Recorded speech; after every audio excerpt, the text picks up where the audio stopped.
আসাম দেশে কললি বাগান বানাই দেলি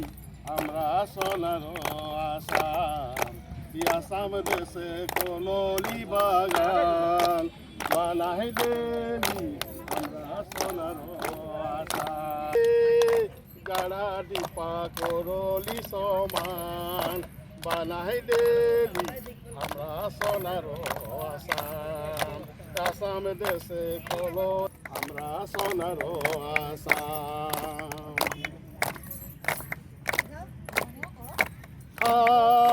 ভালারে তো বেগুই আসাম দেশে কলো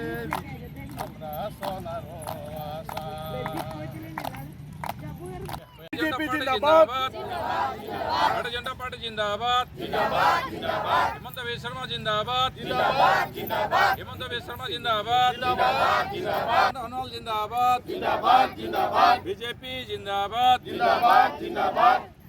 আমি শুনি খুব ভাল লাগিছে আমাৰ গোটেই চাহ জনগোষ্ঠীসকলে খুব আনন্দিত হৈছে আজি যে আমি ইমান দিনৰ পৰা এনেকুৱা এটা আমি ভূমিপট্টা বা যিকোনো ক্ষেত্ৰত আমি পোৱা নাছিলোঁ আজি যেতিয়া আমি ভূমিপট্টা পোৱাৰ কথা শুনিলোঁ তেতিয়াৰ পৰা আমি খুব আনন্দ হৈছোঁ হয় আগৰ চৰকাৰে এনেধৰণৰ একো ব্যৱস্থা লোৱা নাছিল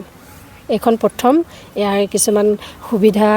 আৰ্থিক হওক সামাজিক হওক স্বাস্থ্য হওক সাংস্কৃতিক হওক সকলো ক্ষেত্ৰতে এই চৰকাৰে যিমানখিনি সুবিধা লৈছে আমি খুব আনন্দিত হৈছোঁ কথা ৰখা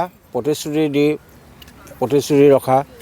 মাননীয় মুখ্যমন্ত্ৰী ডক্টৰ হিমন্ত বিশ্ব শৰ্মা ডাঙৰীয়াক প্ৰমুখ কৰি সকলোকে এখন